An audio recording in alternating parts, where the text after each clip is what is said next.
إذا كان هناك سؤال يجب أن يطرح: لماذا في هذه الحقبة تحديدا ازداد عدد سجناء الراي؟ ليش في عهد الشيخ صباح الأحمد الجابر الصباح زاد عدد سجناء الراي؟ ما كنا نسمع بهالكلام.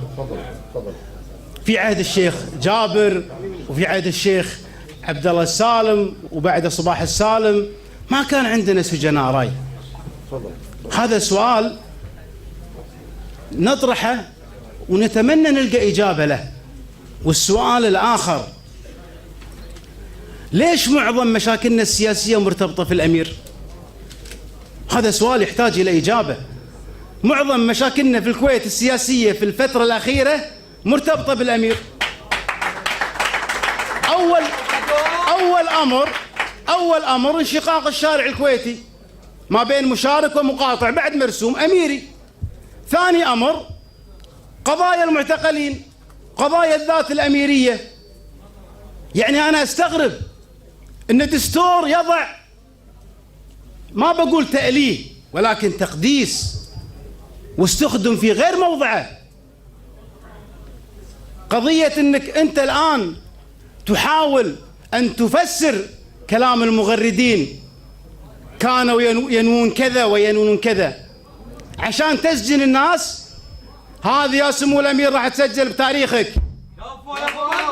هذه يا سمو الأمير راح تسجل بتاريخك. الأمير راح يموت وحنا راح نموت، لكن يبقى شيء واحد: الكل راح يموت. عبد الله السالم ميت له أكثر من 40 سنة، لكن إلى هذه اللحظة الناس تذكره بالخير. إلى هذه اللحظة الناس تذكره بالخير. لذلك نطرح أسئلة مجردة تحتاج إلى إجابة. قاعد يسجنون بناتنا، والكلمة اللي تكلمت فيها سارة إدريس هذه تعور القلب. أول سجينة كويتية لأنهم فسروا نواياها وفسروا كلامها.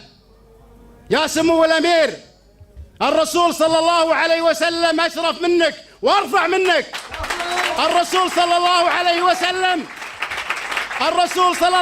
وسلم جاءته الغامدية، جاءت امرأة غامدية للرسول صلى الله عليه وسلم وقد زنت، وما طبق الرسول صلى الله عليه وسلم عليها الحد وهي زانية، مع فارق الشبه بين تهمة سارة وتهمة الغامدية.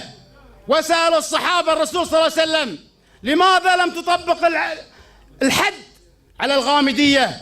قال: حتى تضع ولدها. وجاء بعد فترة قالت: يا رسول الله طبق الحد. فقال: حتى تفطم ابنها.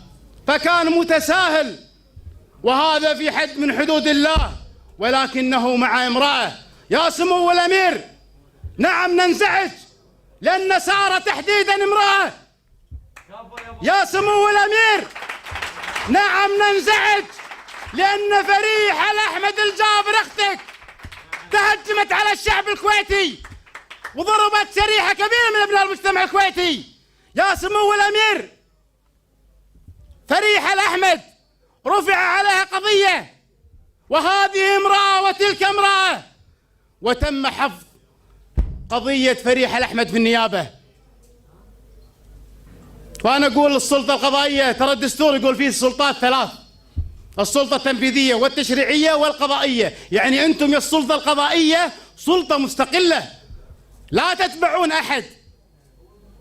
لذلك حنا عندنا حرقة ونتكلم بألم على اللي قاعد يصير مع جميع المعتقلين. لكن اللي يعور القلب سارة، لأنها امرأة وعلى كلمة تسجن 1 سنة و8 شهور.